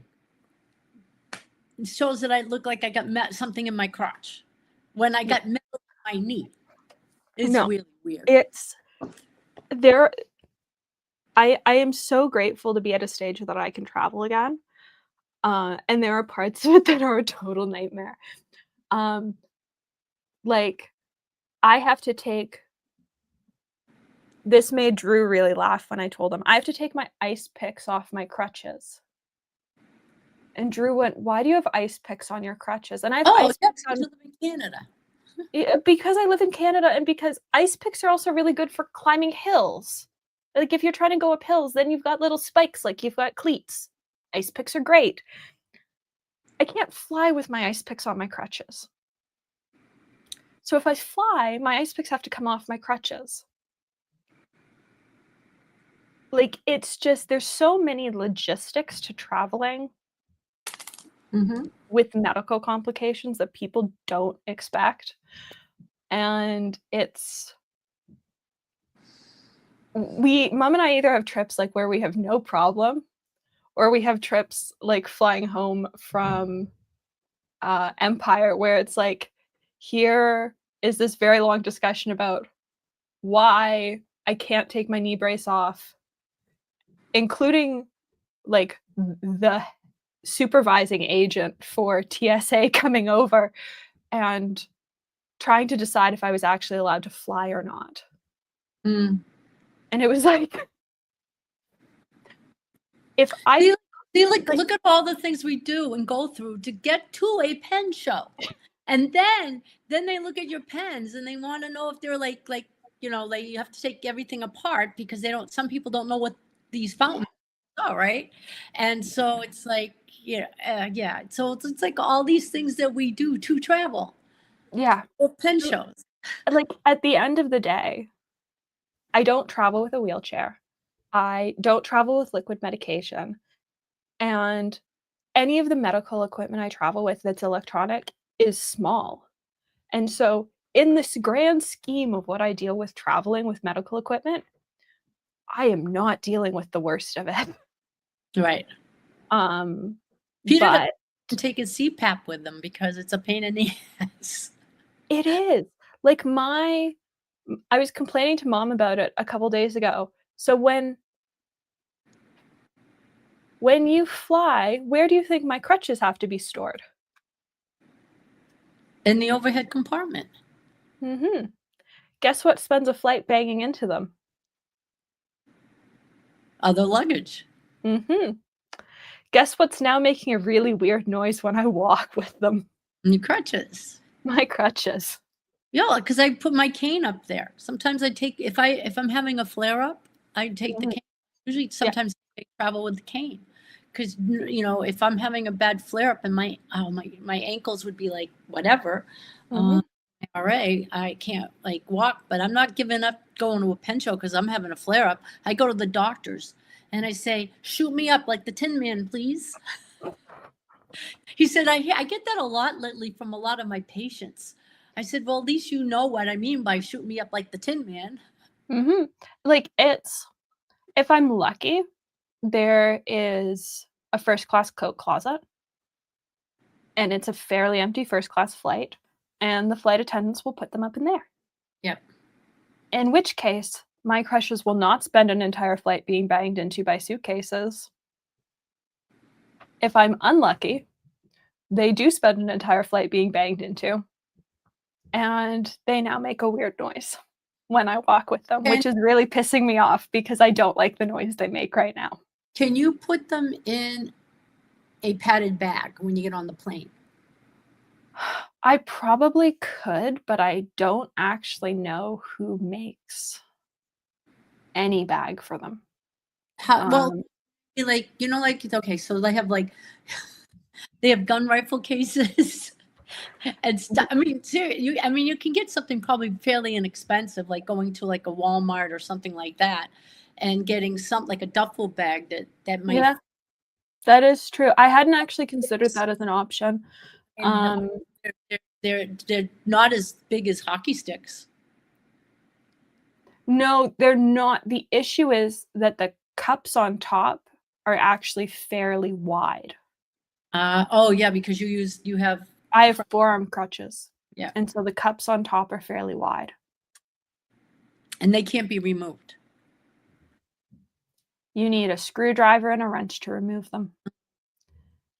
Anyway. And so there's no, I did have a flight attendant once on a flight ask me to disassemble them completely. And I did say no. I went, I don't have the tools to do that. Yeah, I mean, really. I mean, some people just have a little compassion or like a little, like, know that they can't come apart. Well, they like They can, but you can't. they can, but I can't easily. No. And I'm gonna have a whole bunch of little tiny pieces, and I need some tools to do that. So here's like a thing. It's like, okay, so, coffee and pens and but we discuss everything here. We discuss everything. Everything. Also because you just never know what's, like the behind the scenes about what you have to prepare to go to a pen show. Like between, like you said, your medications. That I have to think about that. And I also, because I take one med once a week, I got to make sure that it's on the day, if I'm traveling, during that time, but, make sure that I take it with me because it's once a week. I mean, all these other things you go, plus the fact, okay, I way overpacked this time because I thought to Colorado, because I thought we were, going to have, because I went days earlier than the pen Mhm. show. We had plans of like meeting up and doing some journaling, and I brought some supplies with me thinking I was going to get some journaling done while I was away. And you know what? I'm not taking that stuff with me anymore. I'll take my basic notebook or basic journal, but to do anything creative or whatever, I don't need to be bringing washi tape and stickers and anything like that. And I'm going to try to do that the next time I travel and see if I miss it or whether I should have brought it. Sometimes you bring something and then you're like, oh, I didn't bring something. And to take my once a week. Thank you, Claire, for reminding me to take my once a week medicine by mentioning that. Oh, you're welcome, David. I still have to take my morning meds because they're sitting over there and I forgot I haven't taken, well, not, it's fine. It was when I was heading downstairs to do this that I looked at my side table and I went, oh shit, I didn't take my morning meds with breakfast. Oh, Which was part of the reason I was almost late this morning, Dad and my laptop crashing. But it was, I spent going back to like the whole time thing, and the time, but also like in a way like overpacking. I start packing for a pen show probably 10 days before we leave for a pen show because there are some things that I cannot forget. Right. Like clothes. If I forget to pack clothes can be replaced. Well, that's, thank God I lost the weight because now it's like if I forget something clothes wise, I can go to a normal store and buy something. Yeah. Where years yeah. Meds are not as easy to replace in a foreign country. Nope. Like there are some things that I just cannot forget. And so it's like I have a master packing list that is actually it's broken down by what bag it has to go in because for traveling internationally there's some stuff that has to go in your carry-on. Well, you don't even think about this. Seriously, I forget that you are in a different country. I sometimes do. Because Canada, yes, is actually in a foreign country. It is. So, but it's easy to get to, and it's easy to get to the States, which is kind of nice. And yeah, like in reality, you are a 2.5-hour flight from us. Yeah. Or you and I are a 2.5-hour flight from each other. But right. I used to drive to Toronto and to Montreal from when I lived up in Boston. Yeah. I could do that. Now not from Florida so much. No. But like but it's a long drive. And I said to Peter, I can't do long drives anymore.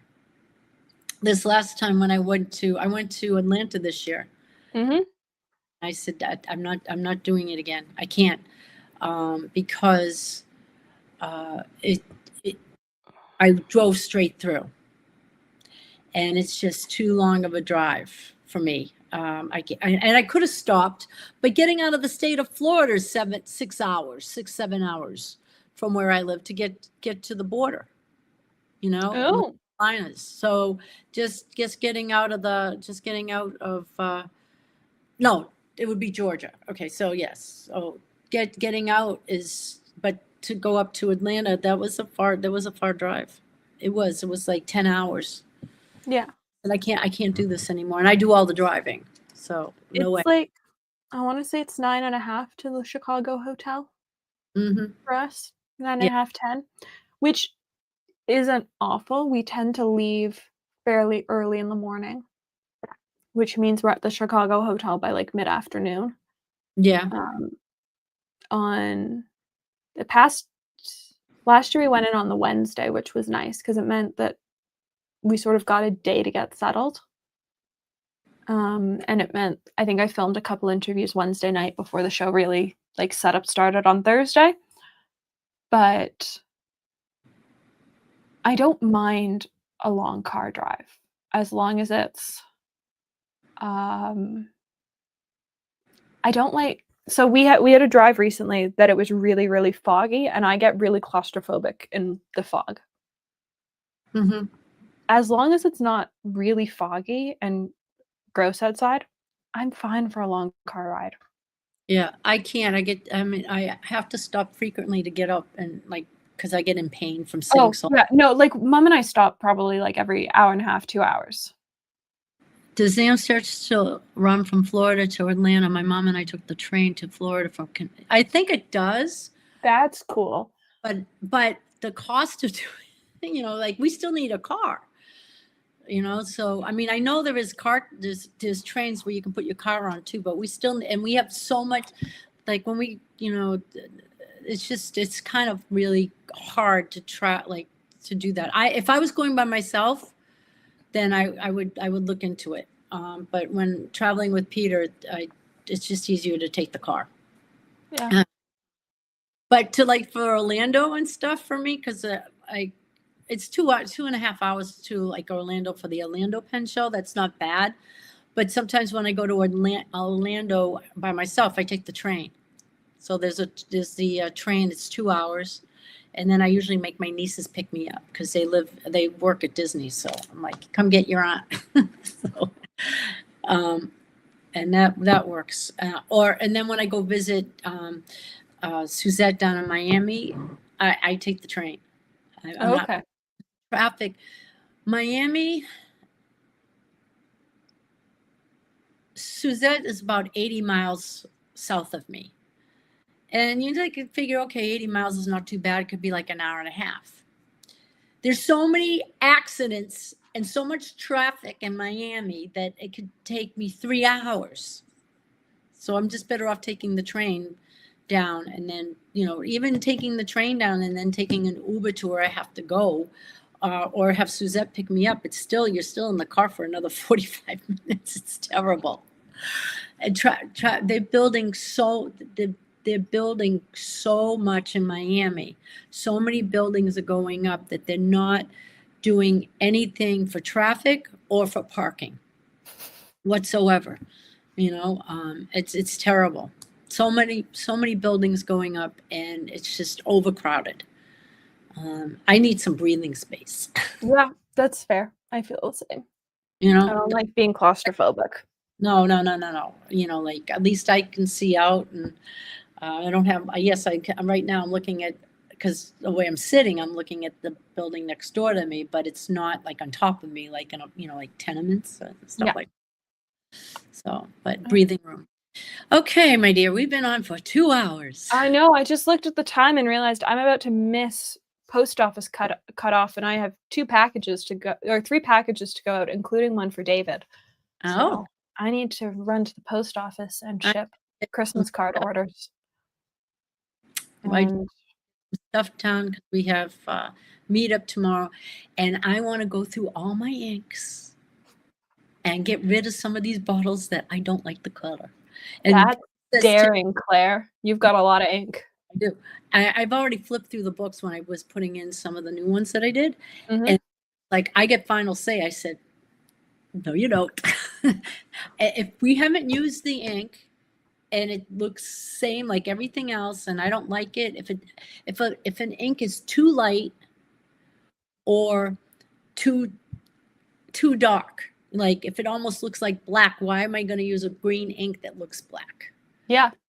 And I said, okay, so don't tell Peter you're giving ink away. He already kind of knows. He's going to see him tomorrow at the table when they'll be there, some of the inks. I'm like, I don't like this ink. Why do we keep this? I have to make more space. Yeah.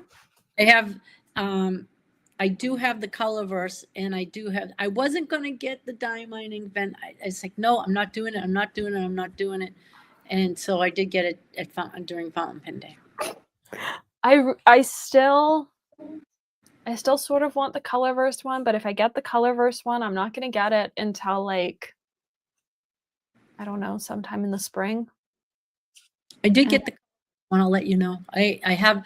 So I'm trying to think. I'm trying to decide if I'm going to swatch each day and post it on Instagram. I'm not going to post it on YouTube.